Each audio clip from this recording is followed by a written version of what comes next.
Welcome back. My name is Jeff, and this is Word for Yours. There's a BookTube event going on called Cimmerian September. Basically, we read Conan. So I recently found out, well, to start off with, I don't really know what the rules are, but I recently found out that Conan, the movies, are not just based on the comic book. Conan was actually created back in the 50s by Robert E. Howard, who wrote a series of short stories and newspapers and magazines sometime between 1950 to 1957. So as soon as I found out about the BookTube event, I normally don't do BookTube events just so I can read whatever I want to read.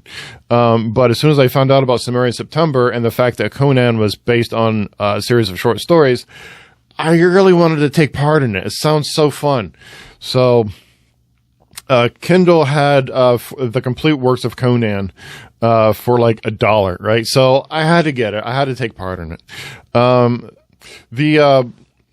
The book that I downloaded doesn't really explain when the stories were published, where they were published at. So I went on to Wikipedia and I found all this out.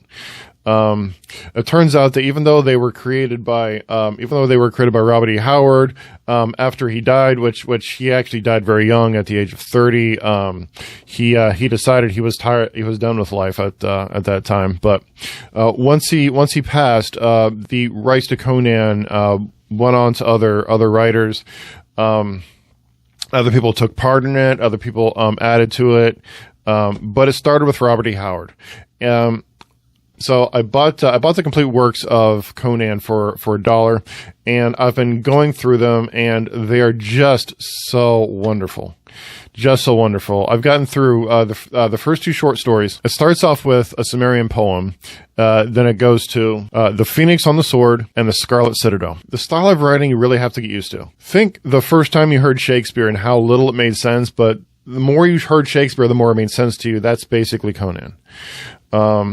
When you first start reading it, it reads so heroically and so mythologically and so legendarily. It's hard to follow what's going on at first, but after a while, they get used to it. When the book starts, when the first short story, Conan is already king. He gained his kingship by slaying the previous king and taking his crown. These stories are very grown up, very bloody, very brutal. A little word of warning.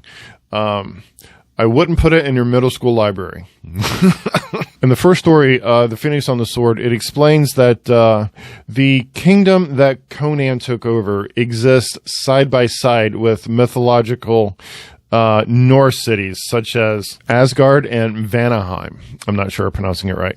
So that establishes that this place that he's a king of doesn't actually exist. That puts him in the world of the Norse gods and goddesses.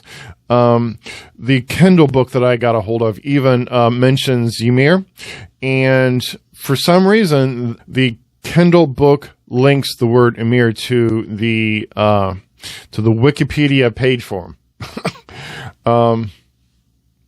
I don't know why, but I think it's a nice touch when books do that.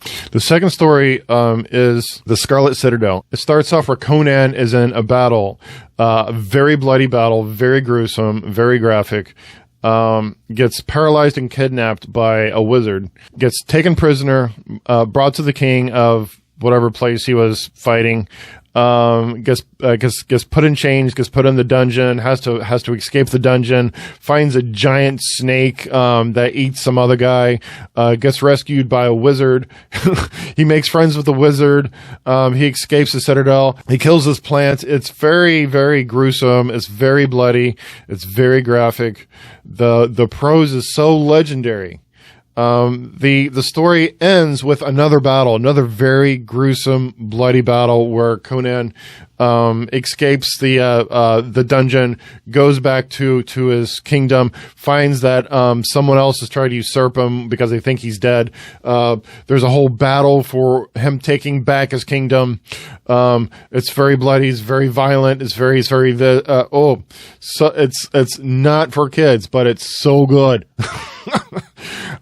That's as far as I've gotten so far. The book I'm reading, The Complete Works of Conan, is like over 1,000 pages, which is a lot of pages. So, but The BookTube event lasts all month. I'll get further into it. I've got other videos coming out this month. I'll do another Cimmerian September video coming out this month. I'll probably won't get to the whole book this year, but Cimmerian September happens every year, so I can do more next year. That's fine. Thank you for watching. May your library be fully funded and well stocked, and I will see you later.